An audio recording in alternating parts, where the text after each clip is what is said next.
and welcome to Cover Story. Today we are in conversation with Madhav. He is the president of the India Foundation and also an RSS leader. This is also our first interview of the new year with him. So welcome and a very happy new year, Madhav ji. Welcome Thank to you. NewsX. Happy New Year to you also. Thank you. And since this is the first interview of the year, really, we are doing an in-depth interview with someone like you. I would also like to take a look ahead at the year. What is in store for us? What are the markers ahead? There is the Ram Mandir, of course. There is also the election year for us. But at present, first of all, an immediate controversy is what we are facing with Maldives, in our neighborhood. So challenges of the neighborhood, so to speak. Your take on that? Firstly, this is going to be not just change of year for us, like New Year. It's going to be a year of change for the entire world. As in? Close to 70 countries will face elections this year. You know, out of about 195 countries, half of them are functional democracies. Out of those half of functional democracies, 2/3 will be going to the polls. Wow. Including India. And already in our neighborhood, Bangladesh has had its elections on the 7th of this month. So it's going to be a very eventful year, not just for India. Bharat is going to have a very eventful year. Right. Starting with the Ram Mandir, Murti, Prana Pratishtha of the Bhagwan Ram there, to elections and then the very eventful year ahead of us. But he's From our side also, I think we have to be a little more, mature, and I would say take things in our stride. Sometimes, as small countries, there are certain inherent fears and all.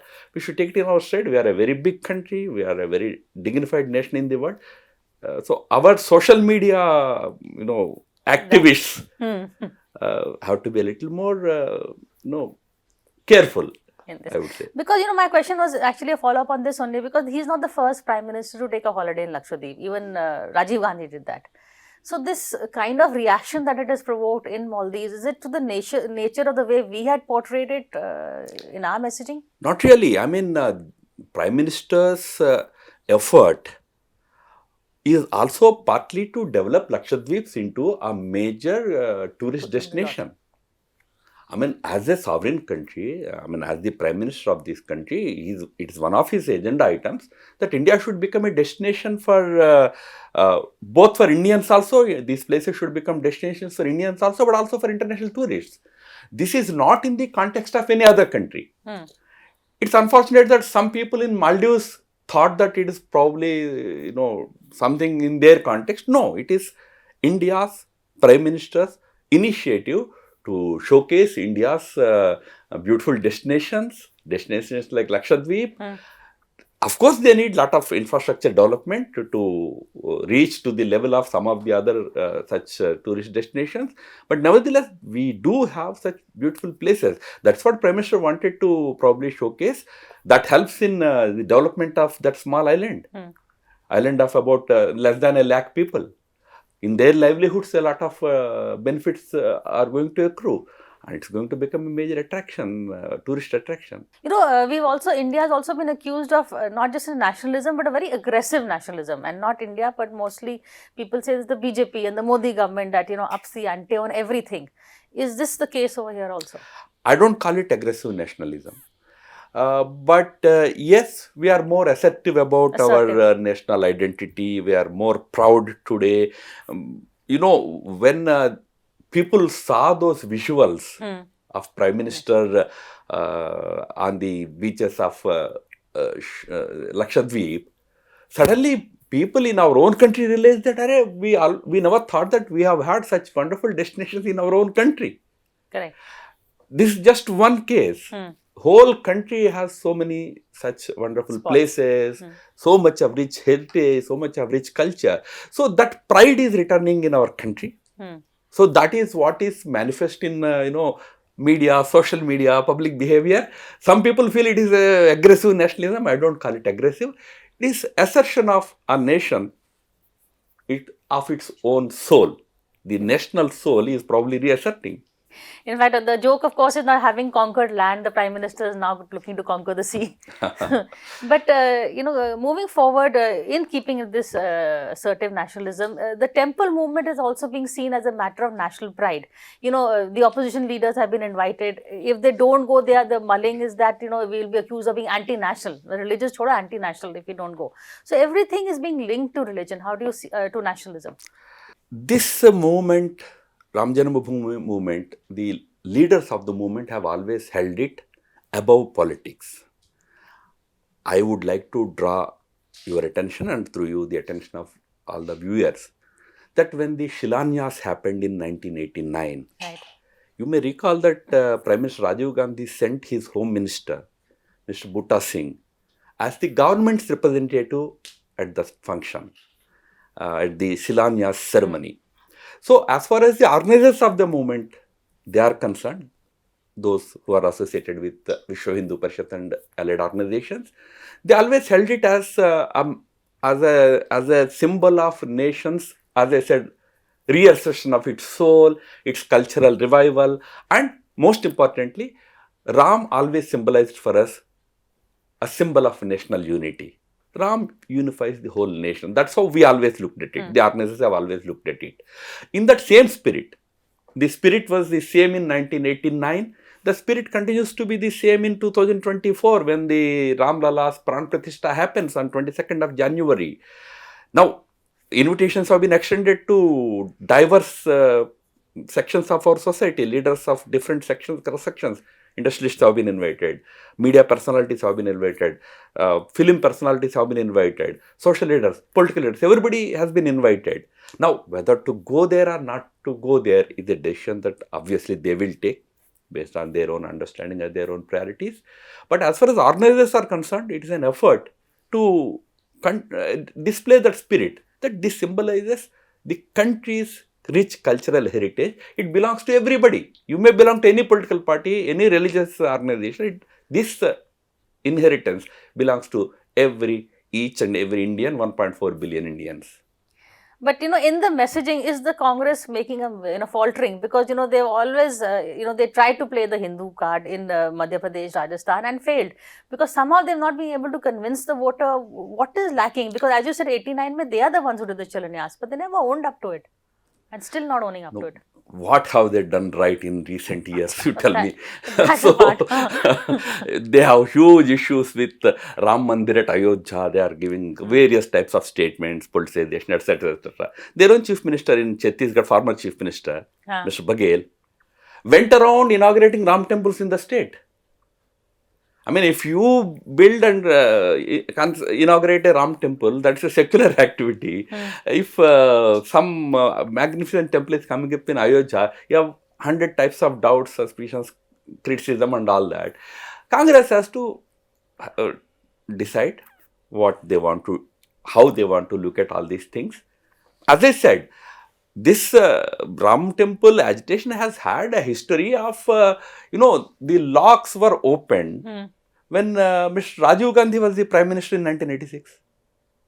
That time, Congress had a thinking that probably it would help them change their perception about them as an appeasing party because of the Shabana case and all. Correct. Then 89, they were present there.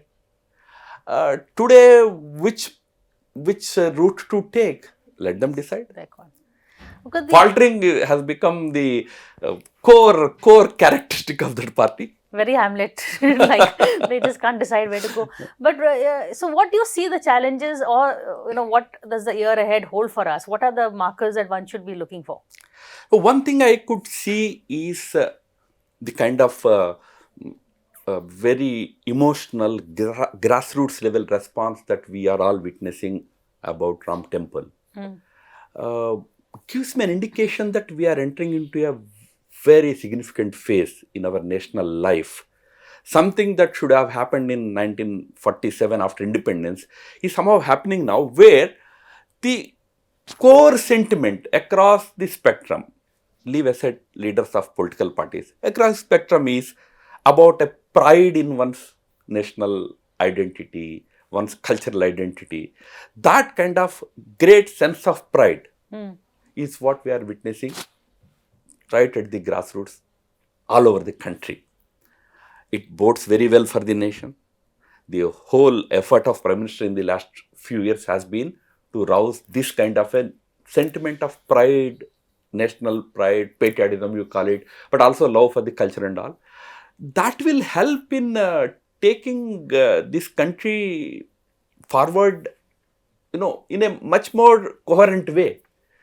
All earlier efforts is to suffer on account of this whole debate as to whether you should respect your culture or not, whether it is secular or not, or whether you should do this or do that, or Hindus and Muslims should live together, or you should appease them, on all these questions. But there seems to be a greater unanimity now that we should be proud about our identity, our culture, our nationhood, and we should march forward in that direction. That will be good for the country. That will make things very different in the in this year and coming forward. I would see it as going to be a main defining factor for next 25 years, what Prime Minister calls as Amrit Kal. But when will BJP get out of this Stockholm syndrome? The Prime Minister Modi wants to always better Prime Minister Nehru's record, or he's always comparing himself to him in a better light, trying to say that I bettered his record. Amit Shah wants to beat Rajiv Gandhi's record of 400 plus seats.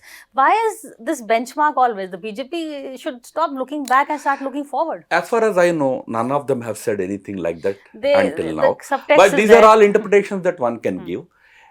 Each Prime Minister has had his own contribution, and history is the judge for all these things. You please remember.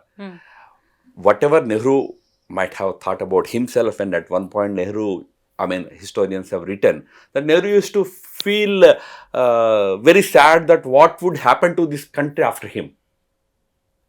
But this country survived, this country thrived. Today it is scaling new heights. Well, every leader had his own understanding about his role. But every leader will be judged by the posterity, by future generations. I can certainly say that the contribution of Prime Minister Modi in the last 10 years and going forward, probably many more years to come, will be very significantly remembered. Because for that important factor that I mentioned earlier, what some of us belonging to an ideological parivar, you may say that, would have wanted our country to become after independence. We see it happening now. A country now turning to its own identity and reinventing its own soul.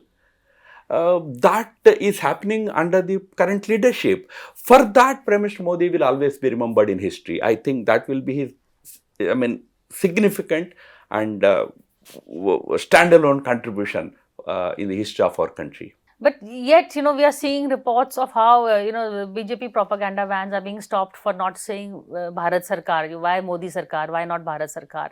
So, things like that. Yes, I agree with you. No arguments there in terms of the cultural renaissance, the back to roots movement. But is it also very personalized back to roots? It's, it is the Modi stamp, the Modi Sarkar, the Modi government. Will that also be remembered for? I also saw those vans. They very much talk about Bharat Sarkar. Programs, plans of Government of India, they talk about. But since Prime Minister is Prime Minister Narendra Modi, his photo, his face, his statements will be, highlighted prominently. This is quite natural. It happened with every Prime Minister. You faulted Indira Gandhi for that. You faulted them for that. No. Now you're doing the same thing. Sometimes opposition may take objection to it. Why are you projecting this leader too much? But you must also remember that we praised Indira Gandhi when she achieved certain very significant things like, success in 1971 war or subsequent Bangladesh, creation of Bangladesh. And those issues, right in the parliament, the BJP leadership, the then Jan Sangh leadership had praised her also. So where the credit is due, there we should give credit to the leadership. In this case, there are significant, things that the current Prime Minister has done. So naturally, people fondly remember him. People are now questioning that why you're not saying India. No, it's a democracy, no? So, in a democracy, some people will always question. There's no doubt about it. I'm not saying that. I'm not against that also. But at the end of the day, in a democracy, people will decide. The ballot wins in the end. That argument nobody can counter. But I'm going to take a break and bring to you another topic after the break, which is a rising, moving away from politics to the challenge from artificial intelligence. Because I read an article of yours recently, and I want to talk to you about that. But after a very quick break.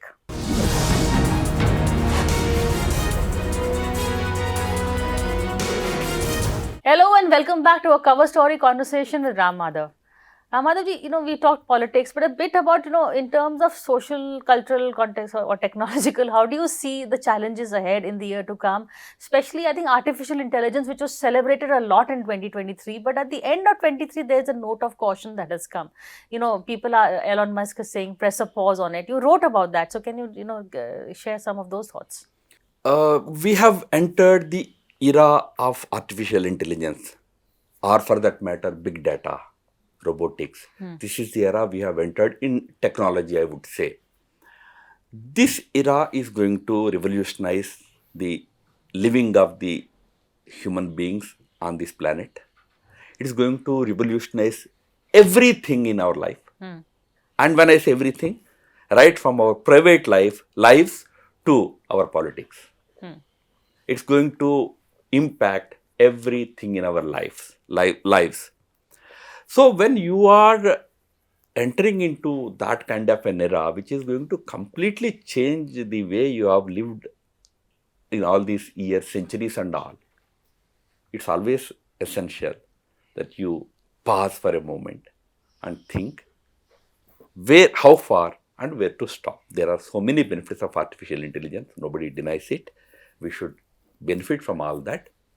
But I would like to mention here, a couple of years ago, Vatican hosted, very interestingly, a summit of their religious clergy, their religious leadership, and the leaders of the AI giants, artificial intelligence leaders, technology leaders. There they came out with a 6-point charter, which is called the Rome Call. The Rome Call's one theme, our essence of it was that we welcome this artificial intelligence, the benefits that is going to accrue to the mankind and all that. But please make sure that man will be supreme, not the machine. Which is the worry. Because we are now entering an era where you are creating machines which are more intelligent than humans. Era of intelligent machines. You are only calling them artificial, but they are actually really more intelligent than humans. Today there are chess games which no chess player can defeat. They are more intelligent than an ordinary chess player. So when you are entering into that era, you have to see the pros and cons of it.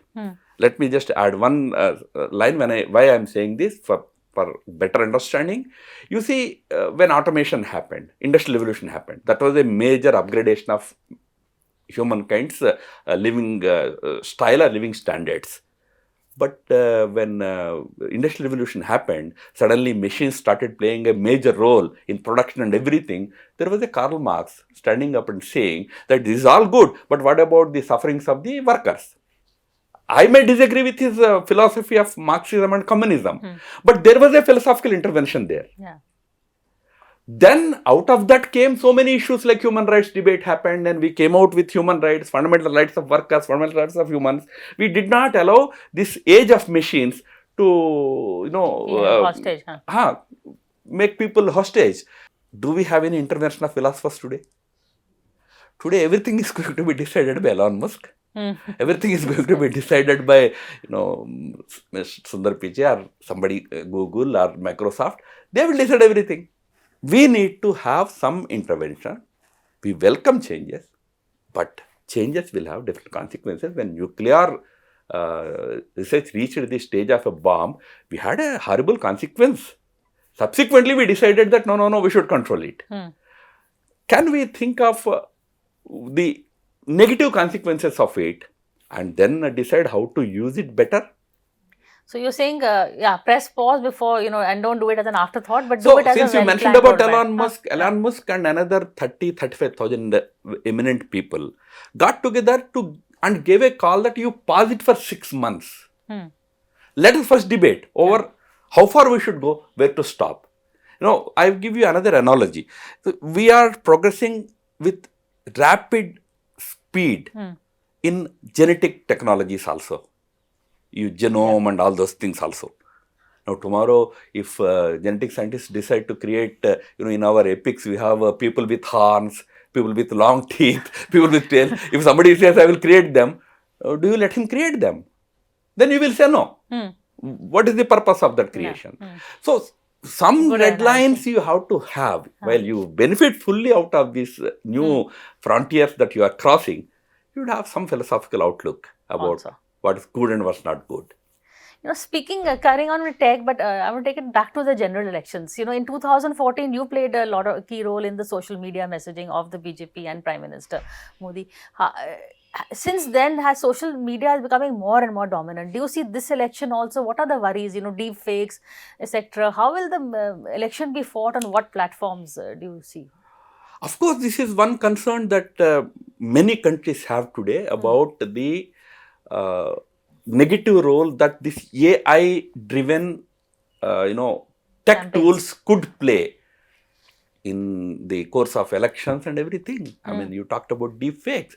You remember the last elections in the US, 2016 elections in US when Trump got elected. There was a huge debate in US about the Russian intervention of the Russian bloggers, Russian social media bots and all that. Correct. This cyber-based technology, digital technologies have certain powers. That will always be a concern.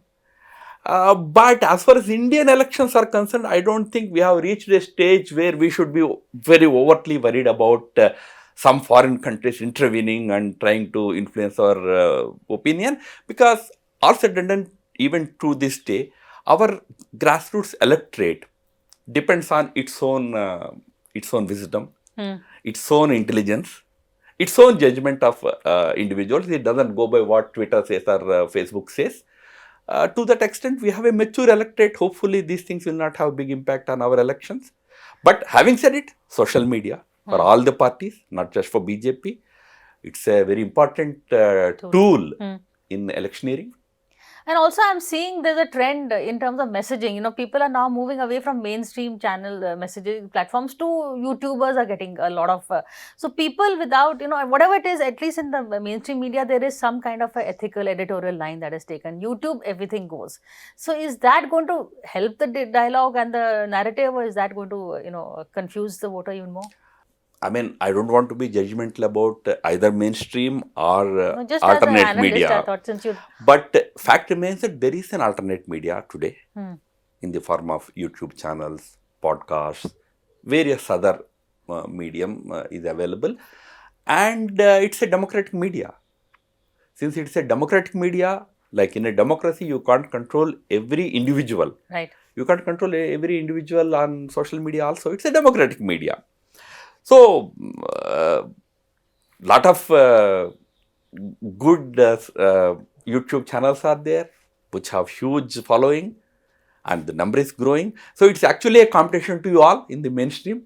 I mean, we do a 25-minute interview. How many will watch it for 25 minutes? Is a big question mark. Not just me. Any interview. No. Any news. Now YouTubers are doing 2-hour interviews. 2-hour interviews. So we have a long way to go. Yeah, you are right. I mean, sometimes they are watched more by the audience. So that's why media is also transforming. Media is also, it's today more democratized. That note, I just have one more question to ask you before I go.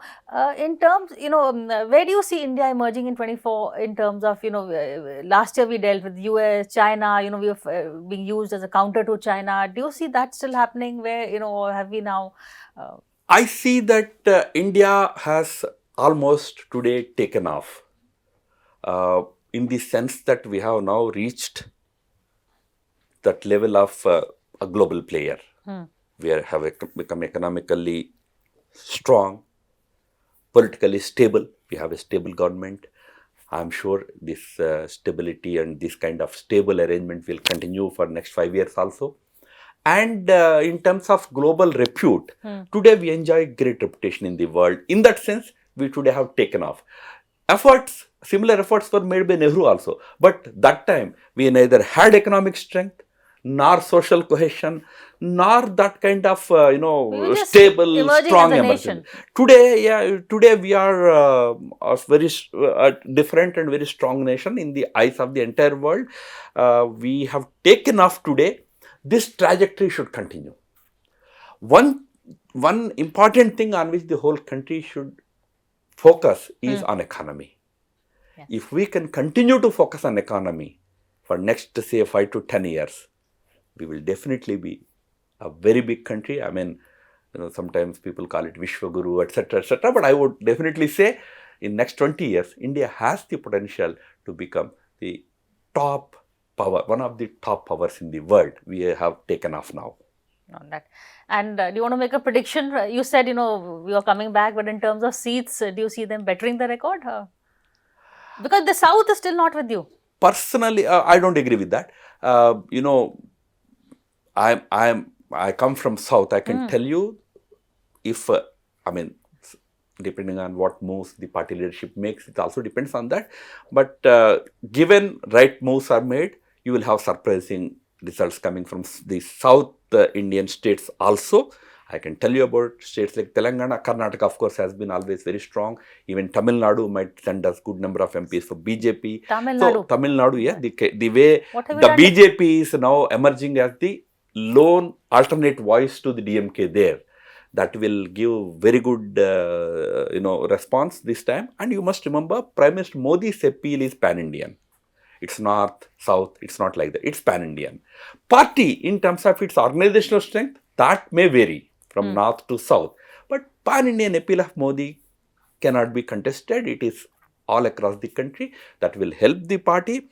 I personally have a feeling that it will definitely better the 2019 numbers by substantial margin. Well, onwards and upwards. Thank you, Ram Madhavji, for this interview, and wish you a very happy new year. Thank you. Thank you.